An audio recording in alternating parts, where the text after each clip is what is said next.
Side हो जाइए।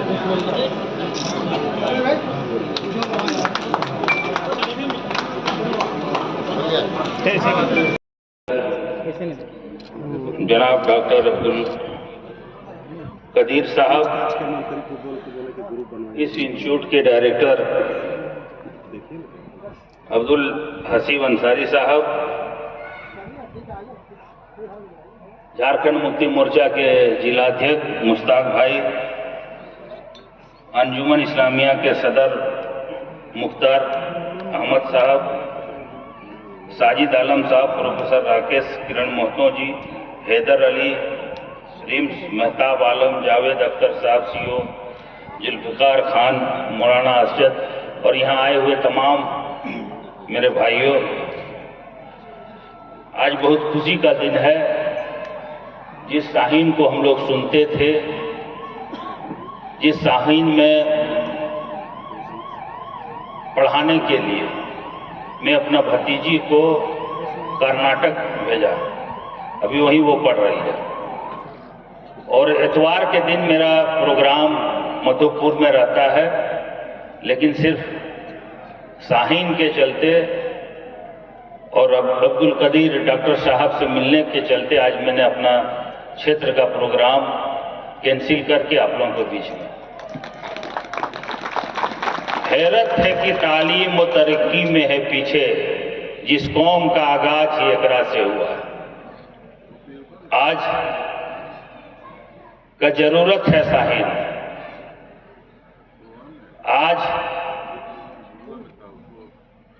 अगर आप समाज के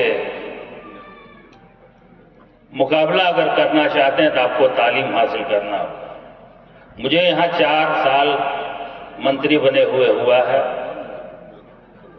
मैं जो देखता हूं, जो महसूस करता हूं कि जिस तरह जो कीमती जूता खरीदते हैं वो चलते कम, और जो चलते जाता है वो जूता कम दाम का खरीदते हैं। यही हाल मेरे यहाँ का शिक्षा का, यही हाल यहाँ के मुसलमानों का। पैसा है उसके पास, तालीम नहीं है, और जो शिक्षा और तालीम लेने चाहते हैं उसके पास पैसा नहीं, सहूलियत नहीं है।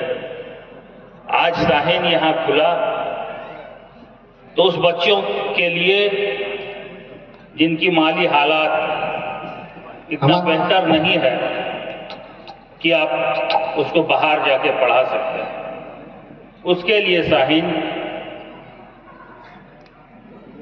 आपका काम आएगा। हमारी सरकार ने भी मरांगोंग के चेन में पिछले साल 25 बच्चे गए थे, इस बार हम लोग उसको बढ़ा करके 50 बच्चे कर दिए। और कॉलेज ऑफ के लिए भी हम लोग चाह रहे हैं कि ज्यादा से ज्यादा लोग इसमें इंस्टीट्यूट आप खोले, सरकार आपको मदद करेगी। शिक्षा स्तर ऊंचा करना है, इसमें हमारी सरकार की जोर है। और आप लोग यहाँ आए हैं बगैर तालीम से। आज के दिन में एक कदम भी आगे भी नहीं बढ़ सकते हैं। अभी मैंने एक डेफ स्कूल का भी प्रोग्राम में शिरकत की है, वहां से भी आया। कुछ ऐसी बातें हैं जिसमें आपको गौर करना होगा। जो ईमान को, मेरा ईमान को कमजोर कर रहा है, मुझे गलत रास्ते पर ले जा रहा है, वो है मोबाइल। मोबाइल में एक से एक ऐप नया आ रहा है और एक षड्यंत्र है मुसलमानों के लिए। इसको गौर से आप लोग देखें। ये यहूदी द्वारा एक षड्यंत्र है कि किस तरह मुसलमानों के ईमान को हम बर्बाद करें। यहाँ लड़ाई देश की लड़ाई नहीं है, यहाँ झारखंड की लड़ाई नहीं है, यहाँ भारत का लड़ाई नहीं है। जो लड़ाई है वे दुनिया लेवल का है, विश्व लेवल का लड़ाई है। तो उसको बचाते हुए आपको आगे बढ़ना है, तालीम हासिल करना है। उसमें शाहीन आपको साथ दे। शाहीन का जो कॉन्सेप्ट है मैं तो थोड़ा थोड़ा जानता हूं, और अब रांची में शाहीन खुल गया है तो और जानकारी मिलेगा। इसीलिए सभी से गुजारिश है कि इस इंस्टीट्यूट को अब ज़्यादा से ज़्यादा सपोर्ट करें। यहाँ जो एडमिशन प्रक्रिया है, जो तरीका है, उसमें भाग लें, अपने बच्चे को उसमें टेस्ट दिलाएं। और मैं अभी डॉक्टर साहब से बोल रहे थे कि कंप्रोमाइज किसी भी हालत में एजुकेशन से, सिस्टम से यहाँ नहीं होना चाहिए, क्योंकि मैं भी मदरसा से जुड़ा हुआ हूँ, तालीम से जुड़ा हुआ हूँ। मैं जहाँ भी जाता हूँ, जिस शहर जाता हूँ, एक मदरसा जरूर विजिट करता हूँ। और आप मेरा प्रोग्राम उठा के देखिएगा, अगर 100 प्रोग्राम है तो 80 प्रोग्राम मेरा तालीम के ऊपर है, चाहे स्कूल है, कॉलेज है, मदरसा है। इन्हीं चंद शब्दों के साथ, क्योंकि वक्त आप लोग बहुत देर से यहाँ बैठे हैं, सभी का प्रोग्राम है, और खासकर जो मेहमान हैं उनको हम लोग को सुनना है, उनसे हम लोग को सीखना है। सभी को मेरे ओर से बहुत बहुत मुबारकबाद। जय हिंद, जय झारखंड। अस्सलाम वालेकुम रहमतुल्लाह वबरकातुहू। लोकप्रिय कल्याण मंत्री भाई हफीजुल अंसारी साहब, यहाँ पे इस संस्था के फाउंडर, और कई बार उनका नाम सुना था और पहली बार देखने को, सामने से देखने को मौका मिला, डॉक्टर अब्दुल कादिर साहब, यहाँ हमारे जिलाध्यक्ष मुस्तफ़ा आलम साहब, हमारे भाई और अल्पसंख्यक मोर्चा के वाइस प्रेसिडेंट भाई अनवार अंसारी साहब, हसीब अंसारी साहब, मुख्तार अंसारी साहब, हमारे साथ चल रहे अर्शी आलम और बापू भाई, साजिद आलम साहब, प्रोफेसर राकेश किरण महतो जी, हैदर अली साहब, महताब आलम साहब, जावेद अख्तर साहब, जुल्फिकार खान साहब, मौलाना अमजद साहब, यहाँ के जो मैनेजमेंट है, जो देख रेख है, जिन्होंने शाहीन ग्रुप को झारखंड में लाने का काम किया और खास करके एक एजुकेशन हब बनाने का काम किया। इरवा, हम लोग जानते हैं, इरवा पूर्व मंत्री, पूर्व विधायक अब्दुल रज्जाक अंसारी साहब, जिन्होंने पूरे राज्य में एक पहचान दी कि नहीं, इरवा जो संस्था है मेडिकल के क्षेत्र में, हैंडलूम के क्षेत्र में और खासकर बुनकर के क्षेत्र में काफी आगे लाने का काम किया, एक पहचान दी गई। रांची जब भी हम लोग आसपास आते हैं तो जब इरवा का नाम सुनते हैं तो अब्दुल रज्जाक अंसारी साहब का नाम आता है। तो निश्चित तौर पर हमें लगता है कि नहीं, अब इरवा जो है एजुकेशन के क्षेत्र में आगे आएगा। शाहीन ग्रुप, साइंस संस्था न केवल हिंदुस्तान में बल्कि दूसरे राज्यों में, दूसरे देशों में भी अच्छा काम कर रहे हैं, वहाँ भी इंस्टीट्यूट है। हम तो डॉक्टर कादिर साहब से मांग करेंगे कि ये तो आपने शुरुआत किया है इरवा से कम जामता और मधुपुर में भी एक शाहीन ग्रुप का इंस्टीट्यूट खोलने का काम करें। हमें सेवा का करने का अवसर दें। हम चाहते हैं कि हमारे बाल बच्चे एजुकेटेड हो, हमारे बाल बच्चे पढ़े लिखे और समाज में आगे आए। अभी मैं हमारे मंत्री हफीजुल हसन साहब की बात सुन रहा था, निश्चित तौर पर इन्होंने कई मदरसे खुलवाने का काम, अच्छा प्रयास। हम समाज में आज हमारा जो फोकस होता है दीनी तालीम को हम लोग भूलते जा रहे हैं। और दीनी तालीम ही हमारा बेस है, हमारा गढ़ है, हमारा मजबूती का कारण दीनी तालीम है। और वैसी संस्था जहाँ दीनी तालीम भी हो और दुनियाई तालीम भी, वैसे संस्थानों को हम लोग मजबूत करेंगे। हम लोग दो मंत्री हैं, हम और भी लोगों को कहेंगे कि आप लोग बढ़ चढ़ कर आगे आइए, स्कूल खोलिए, कॉलेजेस खोलिए, और जहां आपको लगता है कि नहीं हम सबकी आवश्यकता हो तो निश्चित तौर पर हम लोग सरकार से बढ़ चढ़ कर हम लोग आगे आएंगे, आपको सपोर्ट करेंगे।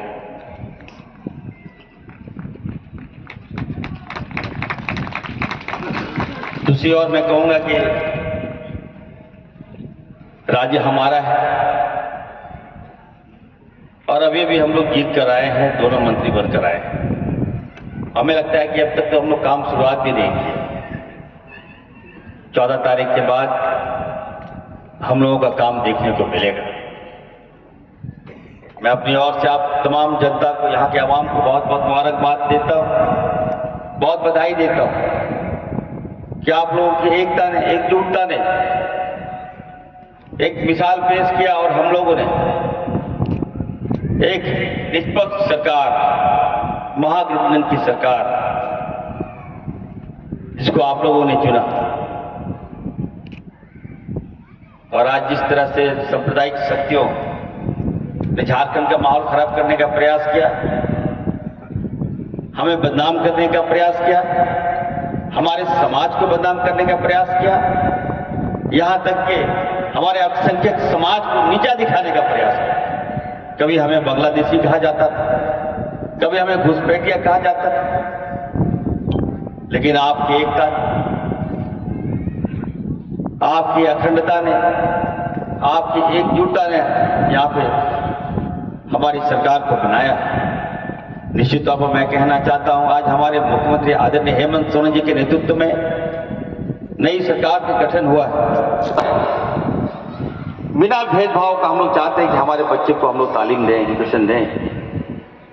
इसके तहत हम लोगों ने खास करके स्कॉलरशिप हम लोग दे रहे हैं।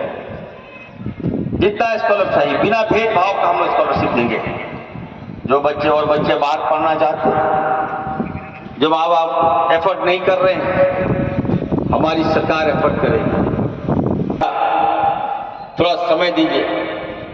जितना 18 सालों में हमारा हक भाजपा ने छीना है, मैं सोच समेत अगर मैं नहीं दिलवा दूं, मैं फुरकान अंसारी का बेटा नहीं हूं, याद रखना। हमें रोकने का प्रयास करता है भाजपा वाले। अरे भाजपा के लोग, जितना रोकोगे याद रखना, जहां हेमंत सोरेन हो, जहां इरफान अंसारी हो, वहां भाजपा कभी नहीं आ सकती है। सपना देखना छोड़ दो। और अभिजुल भाई हो, हम लोग मिलजुल के काम करेंगे। और हर क्षेत्र में जहां पुल नहीं था आपका, मैं देख रहा हूं अल्पसंख्यक गांव में पुल नहीं है, अल्पसंख्यक के क्षेत्र में रोड नहीं है। क्यों भाई, कौन सा पाप कर दिया है लोगों ने? हमारा राइट है इस देश में। इस देश के आजादी में हमारी कुर्बानियां हैं, हमारे लोग शहीद हुए हैं। यहाँ हम जिस परिवार से आते हैं, जिस खानदान से हम आते हैं, इरफान से, हमारे दादा परदादा अंग्रेजों ने गोली मार दिया उनको। उस पर अगर आप प्रश्न चिन्ह कीजिएगा तो ये तो बर्दाश्त के बाहर की बात है। हमने हर जगह हमने कहा कि नहीं, संविधान का शपथ हम खाए हैं तो हर क्षेत्र का विकास करेंगे।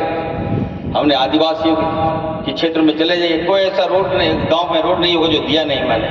पुल पुलिया दिया, दलित के यहाँ भी हमने दिया और अल्पसंख्यक के यहाँ भी हमने दिया। और अब तो मुझे स्वास्थ्य मंत्रालय का मौका मिला। हमें तो माननीय मुख्यमंत्री हेमंत सोरेन जी और राहुल गांधी जी ने कहा कि नहीं, अब आपको स्वास्थ्य देखना है।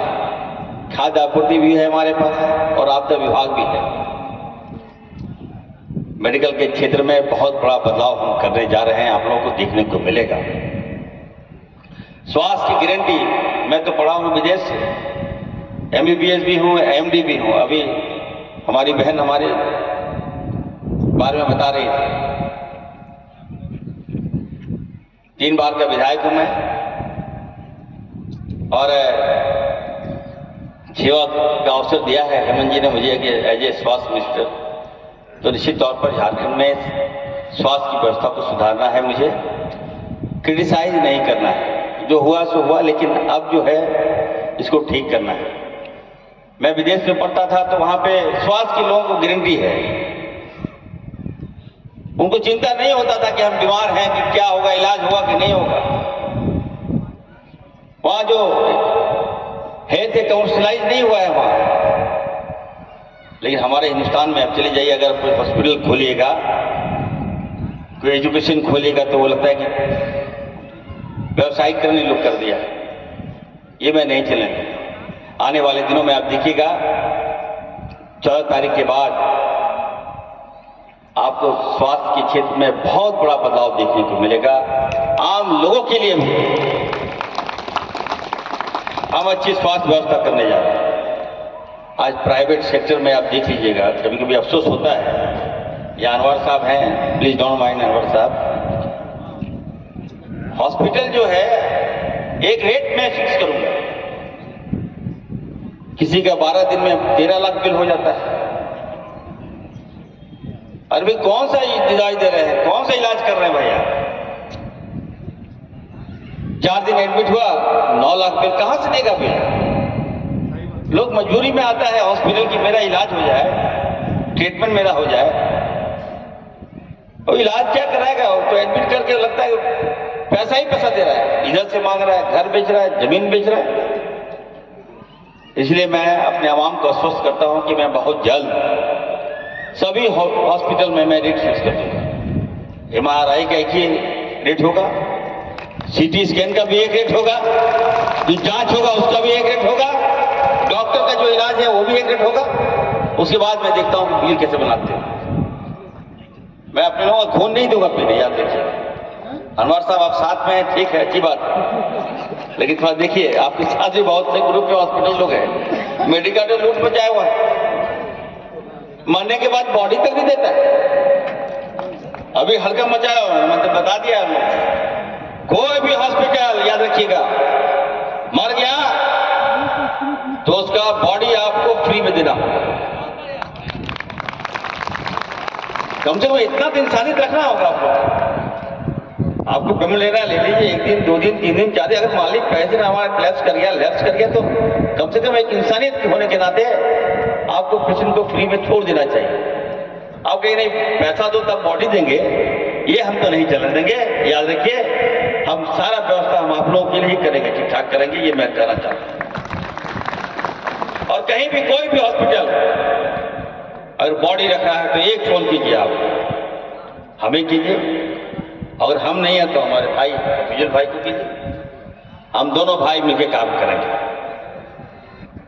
और अच्छी स्वास्थ्य व्यवस्था देंगे। अभी आप देखिएगा फूड एंड सप्लाई में बहुत लोगों का नाम काट दिया, हमारे मुस्लिम भाइयों का भी नाम काट दिया है। जिस दिन हमने पदभार लिया हमने कहा कि नहीं, जिसका नाम काटा है उसको जोड़ो। 5.5 लाख लोगों का नाम हम राशन कार्ड में जोड़ने जा रहे हैं। 2G व्यवस्था था, 2G में 5-5 महीना चावल ही नहीं मिल रहा लोगों को। खैर आप लोग तो माशाल्लाह आप लोग अमीर लोग हैं, यहाँ नजर आ रहा है, इन गरीब लोगों को चावल ही नहीं मिल रहा है। 3-3 महीना का चावल नहीं मिल रहा है, 4-4 महीने का चावल नहीं मिल रहा हमारे एरिया में। हमने बोला क्यों भाई? कहता सर मशीन ही बहुत स्लो है, 2G मशीन है। भैया फालन सारी मंत्री बन गया, 2G क्यों? 4G मशीन लगाओ। तो बहुत जब 4G मशीन आ रहा है, 5G मशीन हम देने जा रहे हैं, आप लोग को सही समय पे हम अनाज देंगे। 5 जो हमारे मुख्यमंत्री जी का सपना था कि 5 kg बढ़ाकर 7 kg कर दिया जाए, तो 7 kg हमने कर दिया है। धान का क्रय जो है हमारे किसान भाइयों के लिए, जो धान का जो औसत 2300 रुपया था हमने 2400 रुपया कर दिया और 100 रुपया मुफ्ती साहब जो शाहीन ग्रुप ऑफ इंस्टीट्यूशन के फाउंडर और चेयरमैन हैं, अल्लाह अजीज साबित होगा, मील का पत्थर साबित होगा। अदा करने के लिए मेरे पास अल्फाज नहीं है कि मैं किस तरह से सर आपका शुक्रिया अदा करूं। मुझे खुशी हो रही है कि शाहीन ग्रुप ऑफ इंस्टीट्यूशन के फाउंडर अब्दुल कदीर साहब को मैंने सपनों में नहीं सोचा था कि मैं इनसे मुलाकात कभी करूंगा। मेरी लाइन बहुत ही दूसरे तरह का था, जो कि मैं कभी एजुकेशन के बारे कभी सोचा नहीं किया था पहले। आज से 25 साल पहले कभी नहीं सोचा, लेकिन 25 साल पहले जब हमने एजुकेशन के लिए अपने बच्चे को एडमिशन कराने के लिए हमने इतना दर का ठोकर खाया, उसी वक्त मैंने तहैया किया कि मैं इतना बड़ा स्कूल एक खोलूंगा। जो कोरोना काल से पहले मैंने स्कूल का आगाज शुरू किया। बड़ी खुशी है, यहाँ का मंजर और यहाँ के लोगों का जज्बा, यहाँ के जिम्मेदारों की बातें, ऐसा लग रहा है कि इंशाल्लाह इनकलाब यहीं से आएगा, यहीं से आएगा इंशाल्लाह। और एक कोऑपरेशन है, टीम वर्क है, और ये हमारे सियासतदान भाई आपके साथ जुड़े हुए हैं। मैं सुन रहा था उनके जज्बात, माशाल्लाह एक बड़ा काम होगा और वो दिन दूर नहीं। इंशाल्लाह मैं उम्मीद कर रहा हूँ ये शाहीन बीदर से जो है बच्चे आएंगे यहाँ पे पढ़ने के लिए, क्वालिटी के लिए, ये हमारी उम्मीद है इंशाल्लाह। किसी को मायूस होने की जरूरत नहीं है। मैं यहाँ पे जो देख रहा हूँ, जो महसूस कर रहा हूँ, मुझे बड़ी उम्मीद है। मेरी ख्वाहिश है कि बीदर में जो शाहीन है वैसे हमारे देश को 500 चाहिए, और बीदर के बाद वैसा कोई बनेगा तो यही बनेगा, मुझे उम्मीद है इंशाल्लाह। और हमारे अब्दुल हसीब अंसारी साहब का जज्बा, 2 मरतबा बीदर है और डेट तय कर रहे थे, मुझे डेट की बड़ी तंगी थी, बड़ा शेड्यूल, बड़ा एडजस्ट करना। मैं बेंगलोर के गवर्नमेंट के बड़े प्रोग्राम को कैंसिल करके मुझे यहाँ आया। यकीनन मुझे यहाँ पे बड़ी खुशी हो रही है और शाहीन यहाँ पर शुरू होगा पूरी ताकत के साथ इंशाल्लाह। कोई कसर नहीं छोड़ेंगे हम। ये मेरी जिम्मेदारी है, ये मेरे लिए खास प्रोजेक्ट होगा। 104 सेंटर इंडिया भर में चल रहे हैं, लेकिन यहाँ के लोगों का खुलूस और जज्बा मैं देख रहा हूँ। मुझे एक शौक से कि मुझे यहाँ कुछ करने की जो है दिलचस्पी और जज्बा पैदा हो रहा है। ये शाहीन स्कूल एक स्कूल की तरह, आम स्कूलों की तरह नहीं रहेगा, ये डिफरेंट रहेगा इंशाल्लाह, डिफरेंट रहेगा। और यहाँ के बच्चे को ट्यूशन जाने की जरूरत नहीं रहेगी, ट्यूशन बैन रहेगा। यहाँ के बच्चे को ट्यूशन बैन रहेगा। जब हम स्कूल शुरू करे थे तो जहन में था कि बच्चे की तमाम तर तालीमी ज़रूरत हम पूरी करेंगे, और कुछ दिन के बाद देख रहे थे कि बच्चे ट्यूशन जा रहे हैं तो हमको बुरा लग रहा था। ऐसा लग रहा था कि ये मेरी इंसल्ट है, मेरी बेइज्जती है, स्कूल की टीचर की बेइज्जती है। हमारे आ रहा है बच्चा और फौरी जाके घर में जाकर फिर ट्यूशन जा रहा है। कोई डॉक्टर हैं, मेरे फैमिली डॉक्टर हैं कोई, और मैं उनके पास जाकर मेरा इलाज करा रहा हूँ और फौरी दूसरे डॉक्टर के पास जा रहा हूँ, तो डॉक्टर साहब को बुरा लगेगा ना। ऐसे ही टीचर को बुरा लगना चाहिए, स्कूल को बुरा लगना चाहिए। ये मेरा वादा है इंशाल्लाह, बल्कि इंशाल्लाह अल्लाह करे ये यहाँ पे बच्चे आने के बाद ट्यूशन की जरूरत नहीं पड़ेगी। इंशाल्लाह ट्यूशन फ्री होगा, और यहाँ ये इंस्टीट्यूशन और को एजुकेशन फ्री रहेगा। 6 के बाद सेपरेट क्लासेस रहेंगे, बिल्कुल को एजुकेशन फ्री रहेगा, और यहाँ का हॉस्टल, मोबाइल फ़ोन फ्री रहेगा इंशाल्लाह। पूरी निगरानी होगी। बच्चे तबाह हो जा रहे हैं, 14 घंटे 15 घंटे 12 घंटे मोबाइल में हैं, और पूरी नस्ल तबाह हो जा रही है। अब नस्ल को बचाने का वक्त है। मोबाइल फ्री हम इंशाल्लाह माहौल देंगे, एक तहजीब, एक कल्चर देंगे, बच्चों को एक लाइफ स्टाइल देने की कोशिश करेंगे, एक तर्ज जिंदगी, उसकी ज़रूरत है। सिर्फ तालीम से मसला हल होने वाला नहीं है। भैया मैं जनाब हैदर अली साहब से